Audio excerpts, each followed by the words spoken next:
So the Chiefs have now made two moves that were very surprising, with one of them taking place this morning that nobody saw coming. And not only have they reportedly inquired about a receiver who now wants to be traded, but they are looking into a pretty high-profile tackle on top of that. Well, it's safe to say that Brett Veach is not messing around this offseason, so I've got to talk about that, a bit of a Rashee Rice update, free agent, wide receiver, and offensive tackle options, and more. But first, how about those? All right, there is a lot to talk about today, a lot going on around the NFL, and the Chiefs have been slowly giving us glimpses of their plan, their blueprint offseason plan. But first up, Rashee Rice recently shared some footage of him rehabbing and working hard to return after the season-ending knee injury he sustained to his LCL, specifically Week 4 of the 2024 season, and he's looking pretty good. His rehab is reportedly going well, and he is on track to be fully ready for the start of the 2025 season.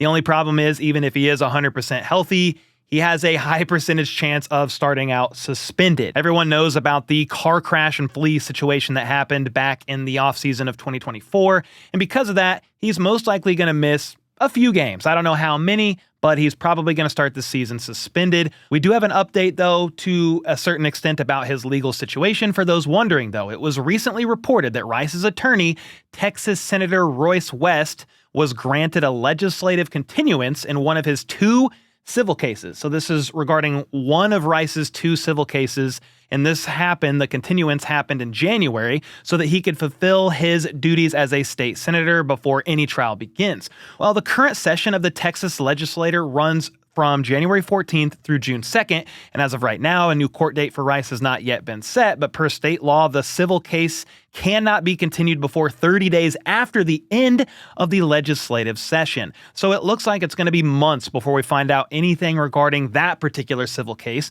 Meanwhile, his second civil case has not received a court date yet, and the status of his criminal case is still unknown. So that's all we really have to go on as far as updates are concerned for Rashee Rice and his legal situation. Speaking of wide receivers, though, Seahawks star wideout DK Metcalf officially requested a trade today, and the team granted him permission to explore it. That's a little surprising to me, considering they are releasing Tyler Lockett as well. But with that now being known about DK, prior to this news officially coming out this morning, the Chiefs were reportedly keeping eyes on the wide receiver market and free agency for next week, and apparently have been keeping tabs on wide receivers still under contract, with one of them being DK Metcalf. That's right. I like that a lot. I would love that actually paired with Rashee Rice and Xavier Worthy. Imagine those three. Yes, please. It would, however, require the Chiefs to potentially deal a third-round pick or so to go and get him, because if Deebo Samuel just went for a fifth, DK is clearly the better receiver. He's also younger, has less wear and tear on his body, and has put up 900 or more yards every single year since he was drafted by the Seahawks. He's also just 27 years old, but would obviously require an extension. So if KC could somehow get a deal done for around 27-ish million per year, that could get it done, though I'm sure DK wants 30 plus with the cap continuing to go up. So that could very well put the Chiefs out of it, but when you think of it like this, you have Rashee Rice and Worthy on their rookie deals. Kelsey's cap hit is pretty large this year, but he's going to be retiring. So what if the Chiefs decided to funnel most of their pass-catching production through the wide receiver room rather than what they've been doing, which is largely through the GOAT, Travis Kelce? They could shore up the left tackle spot in free agency, which we'll talk about because some O-line moves have been made, some pretty freaking surprising ones at that. But if they do that, shore up the left tackle spot, draft a running back early, get DK Metcalf, let's see the Chiefs become truly dangerous again, putting up 35 points per game. That might very well indeed be a pipe dream, though. Let me know your thoughts on the realistic possibilities the Chiefs could get DK Metcalf. I would think the more likely scenario is to go and get somebody like free agent wide receiver Hollywood Brown, and probably another couple guys, considering they have 5 pending free agents right now that you can see here on the screen. Hollywood already knows the system. He's not going to break the bank. His stock didn't really rise since he missed most of the season with that super rare injury, and the Chiefs might very well be loading up to make a move for a left tackle. So if you had to choose between loading up to go get a wide receiver or a left tackle, we'll see what ends up playing out, but you need to protect Mahomes at all costs. Let's talk about some other wide receiver options here real quick. T. Higgins was going to be the most sought-after receiver, but he got tagged for the second year in a row by the Bengals with the goal of trying to get a long-term deal done with him. Stephon Diggs is an option, and he could be seen training with Rashee Rice in his workout videos from earlier on, but he's nearly 31 and coming off of an ACL tear, and I'm also not sure KC would love him in the locker room, as he's been known to be a bit dramatic over the years. Some even say that about DK Metcalf as well, so maybe that would turn the Chiefs away from him, although I would be willing to overlook it. You also have Darius Slayton set to hit free agency, the former New York Giant. He's had 700 or more yards in the last 2 or 3 years, despite pretty poor quarterback play. Another option could potentially be former Jags receiver Christian Kirk, who broke his collarbone week 8 of this past year, and Jacksonville plans to release him, this was announced today, to save $10.4 million in cap space. He's 28 years old, but has had over 750 yards in the last 3 or 4 seasons played, and most likely would have hit that mark again in 2024 if he didn't get injured. So I don't mind the idea at all, considering he would be the third option behind Worthy and Rice, especially if it's a cheaper deal, considering he has missed 14 games over the last 2 years. Then there's also some cheaper deal guys they will definitely explore, as teams do every year, and the list with these guys is pretty long. Justin Watson is still an option, but there's also Tutu Atwell, Van Jefferson, De'Ami Brown, I wouldn't hate that, and there's also Juju Smith-Schuster and McCole Hardman. Again, none of these guys in theory would be huge needle movers per se, but you still need solid options in the rotation. Bringing Juju Smith-Schuster back on a cheap deal could be worth it as well, based on how they used him in the blocking aspect of their offense this past year. Alright, real quick, I want to shout out a couple ways you can support the channel. You can get some HBTC coffee of Benchwarmer Brew. This has got origin notes of Mexico and Ethiopia, a smooth medium roast, and it is one of the most popular blends of the lineup. Then you can also snag some HBTC merch. We've got Dad Bod Season, X Factor in honor of Dante Hall, mixed with Xavier Worthy, of course, and much more. Links to both the coffee and merch are in the description down below. Now, a lot of people have their eyes on the draft in regards to a receiver. I mean, I think it's probably smart for KC to continue drafting a receiver every single year to infuse youth and potential playmakers on a cheap rookie deal. It doesn't always have to be in round 1 like Worthy, or round 2 like Rice that hit, or Sky Moore that did not hit, but we love to talk about that possibility every single year, a wide receiver early in the draft. Well, recent mock drafts have Mizzou wideout Luther Burden III falling out of round 1, and because of that, I've seen a lot of Chiefs fans saying, hey, if Luther Burden is available at pick 31 and you're not super high on anybody else that's there, maybe you even tried to trade up into the early 20s or late teens to go up and get your guy and it didn't work out, take him. I shared in my last video that most of the top offensive tackles in this draft have short arms for many teams' standards and preferences, including the Chiefs. So if they don't love the tackles available, I would think they go D-line, most likely at the end of round 1. The thing is, this is reportedly a very deep defensive tackle class, so KC could feel confident they still would be able to get a quality starting defensive lineman at the end of round 2. So you can't rule out completely a wide receiver in round 1. This, of course, also means they solve the left tackle conundrum in free agency, whether that's bringing back DJ Humphries, Donovan Smith, or trying to get a long-term deal done with one of the top available offensive tackles, and maybe Dan Moore Jr. Alaric Jackson was an option. He was going to be the top tackle, one of the top tackles available in free agency, but late last week he re-signed a multi-year deal with the Rams, the team he's currently been playing for over the last few years. Dan Moore Jr., however, was a 4th-round pick by the Steelers and came on over the years as their blindside protector.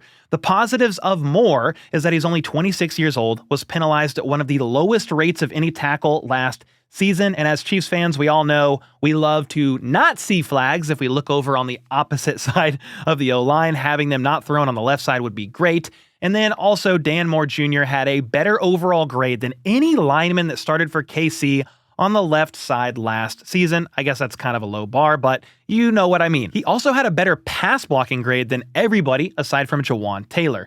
However, he did nearly allow as many pressures as Jawan Taylor with 41, and also allowed 12 sacks. Part of that is because Russell Wilson takes more sacks than the average OF model, so it's not all on Dan, but there's a reason why he is hitting free agency. Pittsburgh is going to go a different direction for left tackle with one of their guys on a rookie deal, but again, Dan is only 26 years old and is coming off a decent year, so he is definitely an option. I don't think he's going to break the bank either. Sure, the cap is rising, but KC could try and bring in a younger, serviceable tackle like Dan that's not elite, but not horrible for roughly half the price of a top left tackle performer, and he's going to be playing next to arguably the best guard in all of football, Joe Thuney. At least that's what I figured would be the case before the trade of Joe Thuney to the Chicago Bears happened this morning. So now, whoever the left tackle is for KC this year will not have the safety valve next to them in Joe Thuney, one of the best guards in all of football, who is still performing at a high level at the age of 32 years old.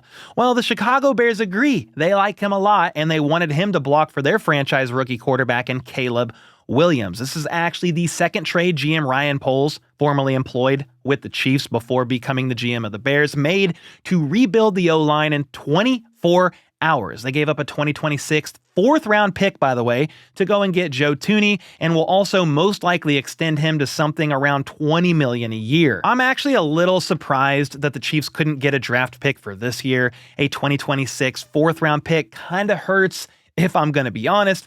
And what I actually thought they were going to do with Joe Thuney is what the Bears are most likely going to do, and that is extend him. That would lower his nearly $27 million cap hit and keep him around for the next couple of years. The problem is the Chiefs and Thuney both knew that he deserves yet another big contract that I'm not sure the Chiefs were going to be able to do, and the Bears have the flexibility to make big moves like that with Caleb Williams still on his rookie deal. From here, let's try to process through why KC opted to trade away arguably their best offensive lineman, maybe outside of Creed Humphrey. Trey Smith is great too, don't get me wrong. That's why he's most likely staying around for years to come. They tagged him with the plan of getting a long-term deal done and are reportedly very close to getting a long-term deal done indeed. The problem is you can't pay Juwan Taylor $20 million a year, reset the guard market with Trey Smith and pay him $23 million a year. At least that's what's being floated/reported as his target average per year. Then also pay Creed Humphrey $18 million per year, which did reset the center market. And on top of all that, try to go out and get a left tackle of the future. So when the Chiefs franchise tagged Trey Smith, and all reports were saying, hey, they're very close to getting a deal done, this isn't a tag and trade situation, the Joe Thuney trade not only basically guarantees Trey Smith is not going to get traded, but it almost guarantees he is a Chief for years to come. They opted to go with youth, trying to get this long-term deal done with a 26-year-old and Trey Smith, and then instead trading away the soon-to-be 33-year-old Joe Thuney. Now, to be clear, I do not love Joe Thuney gone, but they do save $16 million in cap space and then also get a 2026 fourth-round pick in the process. They do sadly have to take on nearly $11 million in dead money, but sometimes that's the cost of doing business, and it now has them very close to being under the salary cap without any other moves being made, like a Mahomes contract restructure, maybe Chris Jones. There's a couple options they can do to free up even more money. And they're going to need money, by the way, to be active in free agency. Another way to free it up would be to get this deal done with Trey Smith ASAP. That 23 point whatever million dollars would then become a lot less, at least from a salary cap standpoint. Anyway, so now that Joe Thuney has been traded away, what now? Well, reportedly the Chiefs are high on Kingsley RAS and the idea of kicking him inside to play left guard. Ian Rappaport and Nate Tice both made mention of this, and honestly, it's not that crazy of an idea. He played left guard week 18 against the Broncos and went up against Zach Allen quite a bit, playing pretty well. Zach Allen was third on the team in sacks, by the way, finishing the season with 8.5. Kingsley is also a very athletic guy with an RAS of 9.4. That's kind of why they drafted him, with the hope to develop him into a tackle, but he could very well kick inside and be the team's left guard next year. I know that he won't be Joe Thuney out there, not even close per se, but you've got to try and stay young and cheap at some of these places along the line, especially if you were going to go out there and try to shore up the left tackle spot, which hopefully the Thuney trade points to them doing. More on that in a moment, but I did first want to mention that Trey Smith did play left guard for a couple of seasons in college, so I can't completely rule him out in regards to switching from the right to the left. It just seems more likely they'd keep him on the right side where he's played his entire NFL career, and then instead have Kingsley try out to be the left guard. So with the Joe Thuney trade happening, this better mean the Chiefs have a very solid plan for the left tackle spot because you are getting rid of the best guard in football, and now you need the left tackle to kind of hold it down. Even if Kingsley plays at a serviceable level year one as the team's left guard, if that's the direction they go, he is not Joe Thuney, so you need to make sure the left tackle is shored up and the blind side of Patrick Mahomes is protected no matter the cost. Whether it's a trade for somebody like Ronnie Stanley, that makes me nervous based on his age and injury history. He hasn't played a full season but one time. For what it's worth, though, Ronnie Stanley did play a full season last year, and per reports, the Chiefs are wanting to try to get something done with him if the Ravens can't do it first. You can see here from Jeff Zrebeck, senior reporter, writer for The Athletic, but he covers the Ravens. He said, add Chiefs to the list of teams that are prioritizing signing Ronnie Stanley in free agency, and that is from a report started first by Nate Taylor of The Athletic. He said, what's next for the Chiefs after they traded away Joe Thuney?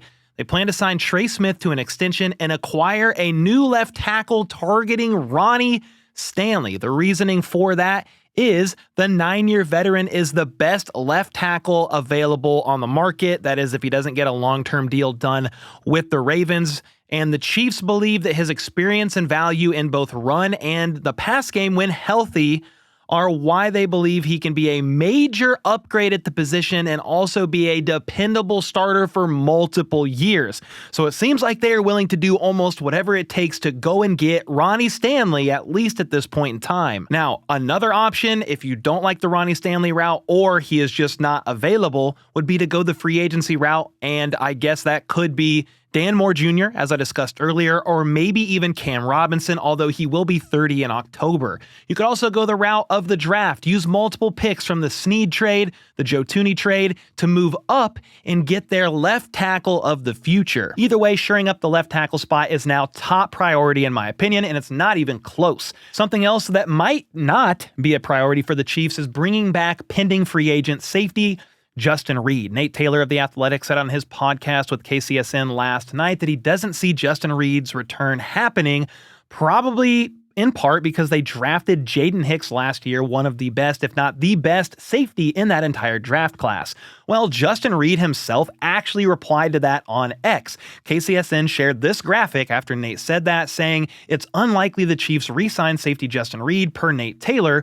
Well, Justin Reid said, well, that's news, almost making it seem like that was a surprise to him. He won't be easy to replace by any means, but I'm ever so curious to see if they move on from Justin Reid, what they end up doing with some of these key players to hit free agency. You've got Nick Bolton, Charles Omenihu, and even defensive tackle Turk Wharton, who Jordan Schultz said could exceed expectations in free agency, with several teams reportedly being interested. And that's just on the defensive side of the ball. We will find out about a lot of these guys here very soon, as free agency is just days away now. Tampering period starts this Monday. So with all that being said, make sure to let me know your thoughts on some moves that could be made in free agency, the very surprising Joe Thuney trade, and what you think the Chiefs should do with the offensive line now that Joe Thuney is gone. And until next time, let's go. Let's freaking go. How about those?